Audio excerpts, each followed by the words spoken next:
semuanya, saya Reni Saputik, kembali lagi di acara kita yaitu acara PPKM atau bisa disebut dengan Palkomtek Podcast Kreatif Maksimal. Untuk di acara perdana kita kedatangan tamu, salah satu alumni sekaligus tim dari BEP ya? Iya, BEP. Oke. BEP itu apa, Kak? BEP itu panggilan sayang. Panggilan sayang ya? Jawab. BEP itu singkatan Bujang Elite Production. Selama kakak menjadi mahasiswa di Palkomtek ini, kakak sering mengikuti kegiatan apa sih? Selama jadi mahasiswa, aku cukup aktif di organisasi ya.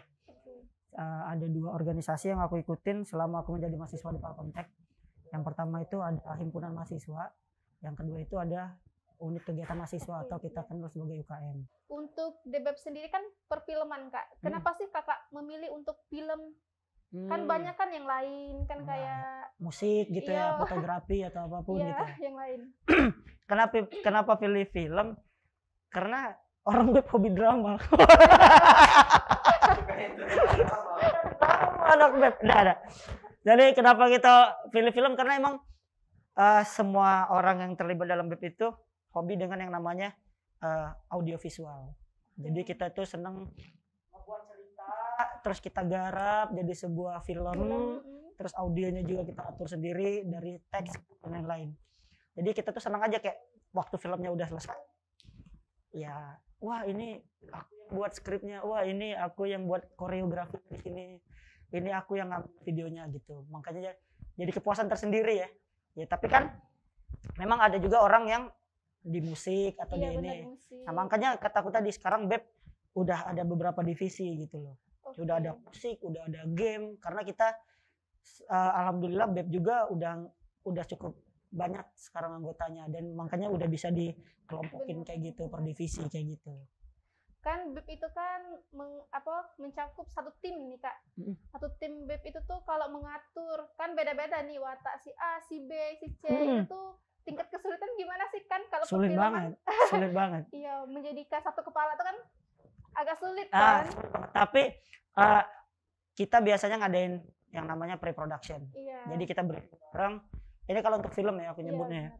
Jadi kita briefing bareng, kita tentuin tema film apa yang mau kita buat, tentuin alur, pokoknya kita sepakatin semuanya dari mulai skrip dan lain-lain, terus juga waktu syuting, terus deadline editing itu pokoknya di pre-production itu udah kita selesain semua. Jadi pas syuting itu nggak perdebatan. Jadi kalau mau debat ya udah di situ di pre-production situ. Jadi kalau udah waktunya syuting itu udah nggak ada waktu debat. Karena kita udah harus fokus dengan syutingnya kan. Kalau kita debat terus ya nggak jadi filmnya gitu loh. BEP ini berdiri udah mungkin udah berapa tahun BEP berdiri baru aku masuk. Jadi aku tuh bukan orang yang dari generasi pertama. Jadi ada generasi pertamanya yang ibarat kata mendirikan BEP ini. Jadi kalau soal dipilih kenapa disebutnya Bujang Elite Production atau BEP, aku kurang tahu. Aku juga masuk BEP itu namanya udah cukup gede, udah cukup dikenal gitu loh. Jadi aku tinggal nerusin aja gitu kan. Berarti kakak tinggal masuk udah terjadi sebuah nama. Iya udah bernama, memang udah dikenal. Dan aku juga masuk itu karena sempat dengar juga ada yang namanya di Palkom tuh ada komunitas film yang namanya tuh BEP Bujang Elite Production. Akhirnya aku cari tahu karena aku hobi film dan ternyata wah udah aktif juga ya, karena aktif akhirnya makanya aku mau ikut gitu. Oke, luar biasa ya. Oke Kak Dimas, boleh nih Kak Dimas kasih tips-tips nih buat saya atau teman-teman yang mau baru masuk ke dunia perfilman, gimana itu? Tipsnya ya? Iya bener. Jangan nakal sama orang tua aja sih. Enggak, tipsnya ya intinya kamu niat, kamu tahu passion kamu di situ gitu loh. Kalau soal ya tips apa sih Kak biar filmnya bagus atau apa? Ya belajar. Intinya belajar, jangan nutup diri untuk kritikan juga. Juga pesan. Kalau kita baru belajar, kita harus ngelapangin yang namanya hati kita. Soalnya kita di fase kita baru belajar itulah kita tuh butuh yang namanya kritikan. kritikan, Iya. masukan dari orang. Iya, kadang kesannya bukan masukan ya. Misalnya kayak orang memang mencaci atau apa, kita harus ya tetap harus tegar gitu loh. Karena kita butuh itu. Percayalah kalau kita baru mulai kita pasti butuh yang namanya cacian. Biar apa? Ya biar kita bakal berkembang lagi ke depannya. Jadi tipsnya itu aja sih. Belajar jangan selalu merasa puas dengan ilmu yang udah dipunya. Misalnya nih, aku udah tahu tentang ini, aku udah paling bisa bikin film. Belum tentu gitu loh. Kadang kita tuh baru tahu kulit tapi udah seolah-olah kita tuh tahu isi-isinya itu apa gitu kan. Padahal masih banyak yang harus dipelajarin. Karena juga yang namanya dunia digital kayak gini kan setiap tahun itu selalu ada perkembangan dari mulai segi. Ya kalau lihat aja kayak film zaman dulu sama film zaman-zaman sekarang yang baru keluar, iya kan? Dari mulai teknik editing, dari mulai teknik pengambilan gambar, dari konsep semuanya. Makanya kataku kalau untuk yang namanya berkarya jangan pernah merasa puas karena karya itu nggak ada bagus sama buruk, tapi karya itu kalau kamu bisa buat yang beda dari yang lain itu itu udah oke. Jangan mikirnya enggak dia buatnya bagus banget bisa sebagus itu, jangan. Enggak. Berarti jangan sampai ada rasa di diri itu minder kayak. Nah, ya benar, minder. Betul. Untuk unsur-unsur penting dalam pembuatan film itu apa saja sih Kak? Kalau boleh tahu ya dari Kak Dimas sendiri ya. Ya, ini menurut aku ya. Jadi teman-teman kalau unsur-unsur penting dalam pembuatan film ini menurut versi aku. Jadi kalau ada salah ya mohon maaf, dikoreksi aja. Kita sama-sama belajar. Jadi kalau menurut aku yang pertama kita harus nyiapin, aku kelompokin dulu. Yang pertama itu unsur pertama kita harus punya gear atau peralatan. Kenapa Mbak? Dibenerin aja Mbak, kalau kurang ada jangan. Yang pertama itu peralatan. Peralatan ini bukan berarti peralatan yang bagus ya. Maksudnya yang nggak mesti bagus, tapi paling enggak proper buat film yang pengen kamu buat. Maksudnya ekspektasi film apa ya kamu harus siapin peralatannya apa. Itu yang pertama. Yang tadi dari mulai pre-production, production sama post production. Jadi contohnya kayak briefing tentang film apa yang mau dibuat, terus skripnya bagaimana. Harus solid. Iya, harus kesepakatan bareng-bareng. Waktunya kapan, pokoknya deadline-nya kapan harus selesai. Itu harus dipikirin dulu matang-matang. Terus yang ketiga itu sumber dayanya. Iya, jadi kita juga harus memikirkan talentnya siapa yang bisa cocok. Karena bikin film itu nggak cuma kamu punya talent cantik atau ganteng doang. Maksudnya yang bisa mendalami karakter juga buat itu loh. Jadi talentnya siapa, terus menyesuaikan nih, ini kita butuh karakter tokohnya, umurannya yang kayak gini yang cocok. Jadi itu harus diperhatiin juga. Itu sih kalau aku unsur penting dalam pembuatan film. Tapi nggak tahu ya kalau teman-teman ada yang salah, mohon tambahin. Terima kasih Kak. Mungkin akan membantu ya, mungkin teman-teman yang baru mau masuk. Iya, baru mau masuk dunia perfilman. Intinya jangan pernah malu, jangan pernah takut. Intinya kalau kalian lihat orang bagus, jangan pernah dijadikan momok menakutkan untuk kalian mulai film, tapi jadikan gimana caranya apa yang kalian buat itu bisa sebagus itu paling tidak. Gitu aja sih. Jeduk-jeduk dong. Teng. Prodi yang aku ambil sama profesi aku yang sekarang. Tapi ada alasannya gitu loh, kenapa aku ambil prodi ini dan kenapa ternyata profesi aku kayak gini. Jadi aku tuh seneng dunia perfilman atau audiovisual ini itu udah lama, udah dari zaman SMP. Mungkin udah bakat terpendam. Bukan bakat terpendam, maksudnya udah bakat dari sejak kecil. udah emang kenal gitu kan dari kecil. Nah, kenapa aku ambil prodinya kemarin sistem informasi? Karena aku belum ada pengetahuan tentang itu, dan waktu itu aku penasaran kayak gimana, apa sih yang namanya coding itu kayak gimana sih gitu loh. Kayak orang kok bisa buat ini nih kayak gimana sih gitu. Jadi sebenarnya kalau ilmu aku memang cari karena rasa penasaran, aku pengen tahu tentang program tadi itu kayak gimana. Nah, selepas dari aku kuliah itu dapat relasi juga nih, ternyata dapat relasi iyalah ketemu komunitas yang sama-sama hobi film. Jadi jatuhnya ada simbiosis juga gitu loh. Jadi aku bisa banyak teman di situ yang tadinya aku kalau kalau cuma dari rumah kan aku cuma sendirian gitu kan. Tapi setelah aku kuliah, walaupun jurusan aku ambil enggak sama dengan profesi yang aku terapin sekarang, tapi setidaknya aku dapat relasi di situ, dapat teman, terus aku dapat belajar bagaimana bersosial gitu loh. Itu yang bisa aku ambil. Jadi penting juga. Jadi kalau dibilang salah jurusan dan rugi be kuliah tapi nggak sesuai sama itu ya kan, enggak. Intinya kalau kamu belajar tuh yang rugi. Kak Dimas membuat film pendek atau film lain-lainnya itu tuh bisa menghasilkan uang sendiri nggak? Kalau untuk film ya paling kalau kita menang juara-juara kayak gitu ya hasilnya. Tapi sebenarnya bukan dari filmnya. Jadi aku kayak gini. Bukan dari aku belajar film, aku ngerti tentang yang namanya videografi. Dari videografi itulah aku akhirnya dapet job. Jadi bukan dari filmnya, ngerti gak? Karena aku belajar film, aku ngerti videografi, akhirnya aku dapet job kayak contohnya event, video event, terus ada video wedding, pre-wedding, birthday, anniversary. Ya. Berarti kakak tuh dibayar sebagai jasa. Mungkin iya, jadinya jasa. Tapi kan? Iya, tapi aku juga bisa mengimplementasikan hobi aku di film tadi gitu loh. Jadi intinya ada keuntungan juga aku belajar film gitu loh kan. Karena dari film aku belajar yang namanya setting kamera, aku belajar yang namanya videografi, editing, dan akhirnya aku pakai untuk jasa gitu loh, yang bisa menghasilkan duit gitu loh. Awalnya nggak pengen kuliah. Aku pengennya kerja, aku pengen ada penghasilan sendiri gitu. Sempet tuh kerja sempet kerja berapa bulan dari tamat kuliah. Dari tamat sekolah. Iya, dari tamat SMA.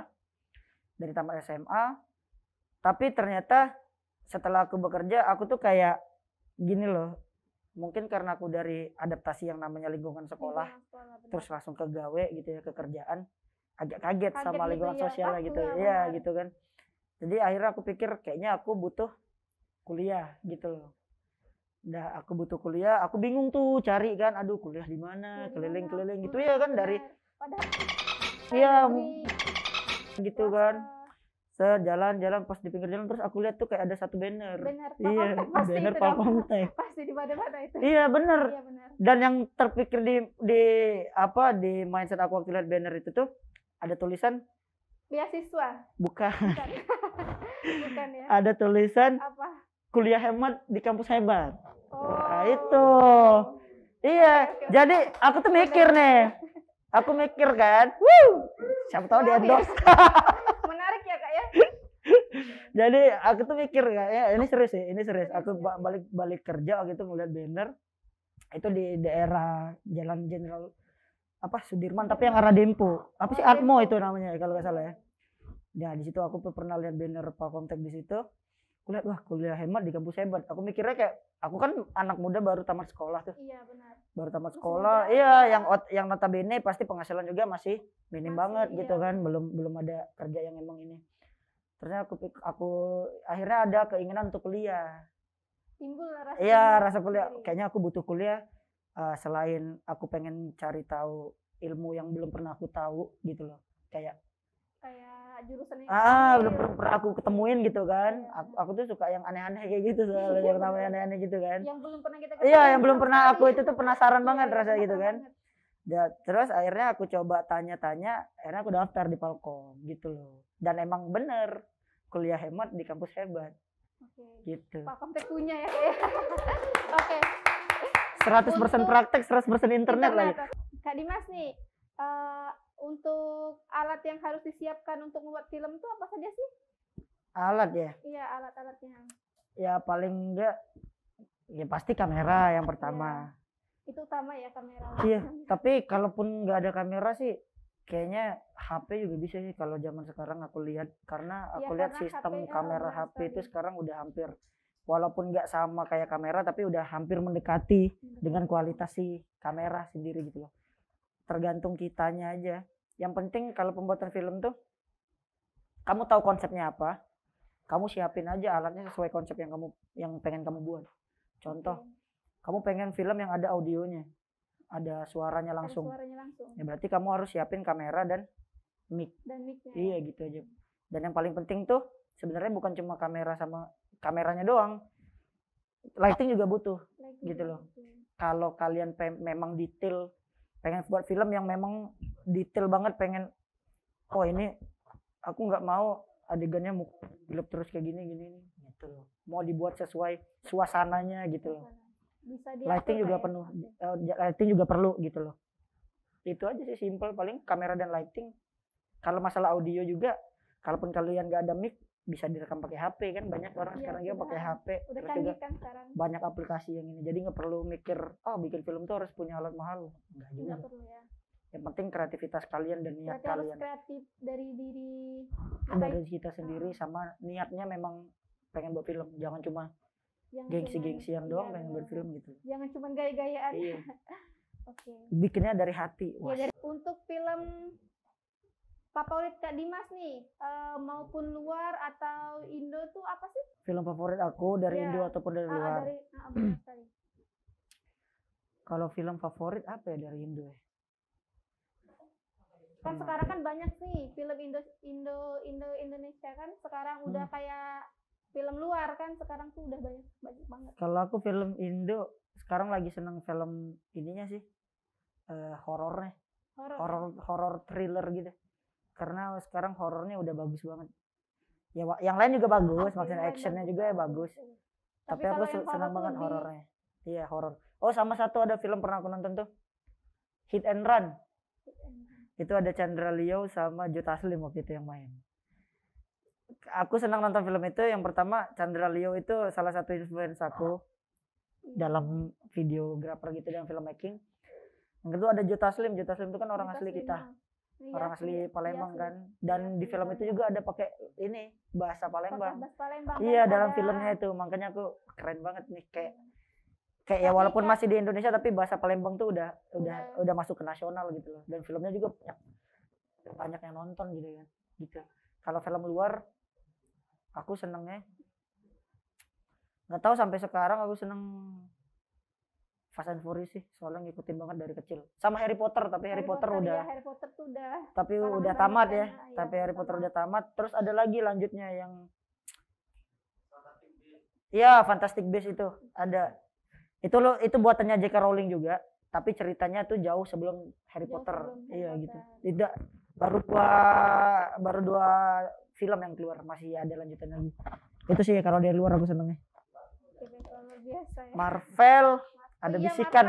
Ada Marvel fans soalnya di sini. Ada fanboy Marvel di sini. Sorry tuh aku bener-bener nggak ngikutin Marvel. Enggak sama sekali. Avenger nggak tahu, bener-bener nggak tahu. Nggak bener, sorry. Walaupun anak-anak web tuh isinya hampir fanboy Marvel semua. Kakak sendiri enggak ya? Aku sendiri enggak tahu kenapa. Enggak tahu ya, bingung aja udah tentang galaksi, dewa-dewa tuh enggak ngerti aku cerita itu. Sudah. Wiro Sableng kan lokal, Pak. Wiro Sableng lokal. Kita harus local pride. Wiro Sableng, tapi keren loh. Wiro Sableng itu kan yang ngegarap waktu itu pernah ada yang kalau apa ya lupa ngegarap atau apa, pokoknya sama dengan yang ngegarap Deadpool 2 kalau nggak salah. Nah studionya Fox Studio yang ngegarap Deadpool 2, keren kan? Makanya Wiro Sablengnya keren sekarang. Kapaknya udah bisa terbang-terbang, udah keluar petir. Tatonya udah bukan tulisan spidol lagi. udah sablon tempel ya. Untuk kedepannya udah ada rencana nih pembuatan film terbaru kayak gitu? Ada, Panen Setiga tadi. Panen Setiga. Tapi aku juga ada sih kepikiran yang dari aku sendiri. Aku pengen ngebuat, tapi bukan film, tapi genrenya aku pengen dokumentari. Jadi kayak dokumentari aku ambil dari tahun 2020 berarti. 2020 sampai 2021. Aku pengen dokumentari tentang ngangkat cerita tentang pandemi. Jadi aku pengen ngangkat apa sih tanggapan banyak orang tentang pandemi kita sendiri, karena kan kita ada yang skeptis bahwa pandemi itu bahwa virus corona itu udah ada dan cuman konspirasinya pemerintah baik, politik baik, tapi ada juga yang memang percaya bahwa ini. Nah, aku pengen film dokumenter itu ngangkat tentang persepsi orang tentang pandemi ini dan dampaknya itu apa gitu loh sifatnya, dan genre filmnya dokumenter. Pengen kayak gitu sih, semoga aja terrealisasi. Amin. Semoga coronanya cepat hilang dulu ya, yang penting ya. Karena semenjak ada corona nih kegiatan lain-lain tuh jadi terhalang kayak. Iya, terhalang, sama kayak aku ngeliat senyum kamu terhalang gara-gara masker. Selama pandemi nih Kak Dimas ya, apakah mempengaruhi sih pekerjaan Kak Dimas atau aktivitas Kak Dimas yang sekarang ini Kak Dimas lakukan? Oke, untuk profesi yang aku tekuni sekarang ya. Benar. Jadi selama pandemi ya cukup pasti aku ngerasa terdampak juga. Iya, benar. Aku juga kan melibatkan banyak orang. Ya kayak Iya. kita videographer, contohnya aja aku job wedding atau event sekarang jadinya nggak ada lagi gitu. Bukan nggak ada lagi, maksudnya kayak jarang. Stop. Adapun event ternyata udah diisi orang lain gitu kan. Jadi nggak maksimal ya. Iya, jadi ya cukup terasa juga sih dampak dari pandemi itu. Makanya aku juga berharap semoga pandeminya juga cepat berakhir. Semoga kita semuanya teman-teman dimanapun kalian berada tetap jaga kesehatan dan semoga kita selalu sehat. Semoga pandeminya cepat berakhir. Ya. Corona cepat hilang. Akhirnya kita bisa bekerja dengan normal lagi. Ayo vaksin. Sudah vaksin belum? Wah, ini Mbak, ternyata selama PPKM ada promo paket kuliah murah nih, maksudnya apa nih? Oh, itu mulai 25 juta bisa langsung kuliah. Wah, beruntung banget ya. 2,5 juta udah bisa kuliah loh di Palkomtek, teman-teman. Lagi pandemi kayak gini. Iya. Terus jurusannya juga udah ada ya. Udah ada S1, udah ada D3-nya udah lengkap, ada ADKV, akuntansi dan sistem informasi ya. Keren banget nih buat teman-teman yang mungkin tamatan angkatan corona ya. Angkatan pandemi corona ya. Iya, bener. Jangan sampai dilewatin promo PPKM-nya. Promo paket kuliah murah. Mungkin Kak Dimas ada nih kesan-kesan untuk adik-adik mahasiswa yang mau masuk dunia perfilman, yang baru mau masuk. Intinya jangan sering-sering ngerokok. Jangan sering ngerokok ya. Bener loh, karena ngerokok itu bisa ngambat loh. Mau apa-apa pasti nantilah sebat dulu. Kita yang nggak ngerokok nungguin orang ngerokok 5 menit Pak, cepat. Iya benar. Waktu kayaknya. Intinya yang mau masuk dunia film pahami kalau itu memang passion kalian, jangan setengah-setengah, niatin dan terus mau belajar. Jangan terpatok sama gear. Pokoknya mulai aja dulu kalau kata Tokopedia. Pokoknya mulai aja dulu, niatin masalah hasil atau karya. Setiap orang itu pasti punya karyanya masing-masing. Maksudnya yang namanya seni itu tuh nggak ada nilai antara kamu paling bagus dan dia paling buruk. Selagi itu buatan kamu ya itu seni kamu. Itu untuk diri kamu aja. Karena menghargai diri sendiri. Karena menurut aku yang namanya seni itu abstrak. Nggak bisa dinilai dengan bagus atau buruk. Yang namanya seni ya seni. Itu sih. Weh, nggak tahu ya. So bijak banget nih. Ciu. Baiklah teman-teman, sekian dari perbincangan saya sama Kak Dimas ya. Yeah. Terima kasih Kak Dimas sudah bisa menghadiri di acara PPKM kita. Sama-sama.